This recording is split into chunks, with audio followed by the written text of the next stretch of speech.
भाई हम गोरखपुर के अभी शूटिंग कऽ के हम आके अभी लिली बस टेंट आगनी यहाँ पंडाल बहुत बढ़िया दुर्गा जी के बनता है। तो भैया लोग आई लोग एहू साल बहुत बढ़िया पंडाल बनल बावे आ बहुत बढ़िया पंडाल दुर्गा जी के बनल बा। देख सकत हई लिली बस टेंट सिवान में, ठीक बा। बहुत बढ़िया पंडाल बनल बा। तो छोटनी के यहाँ के वीडियो शूटिंग कर दी भाई चल के दिखा दी। अरे सिवान में अभी खले भाई, सिवान में खले का मतलब क्या है, बढ़िया पंडाल बना है, देखने लायक बना है। चले पीछे से दिखाते हैं, चले पीछे का देखिए अभी सिवान में है। सिवान का मतलब खड़ा होने का मतलब क्या है, सिवान में आप खड़े हो जाइए तो पंडाल अच्छा बनता है। सिवान में आप खड़ा होकर देख सकते हैं, ये पंडाल है सिवान का नंबर 1 पंडाल। आप यही देखिए, आप लोग जाइएगा कहीं ऐसा पंडाल नहीं है। आप जाइएगा तो देखिए गोपालों भी जौन जाइएगा तो पंडाल नहीं मिलेगा।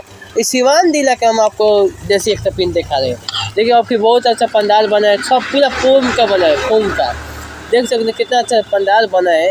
तो सोचे कि मैं आके अभी मैं छूट पड़ता है शूटिंग पे था। वीडियो इतना शेयर कर दुर्गा जी के कि सिवान का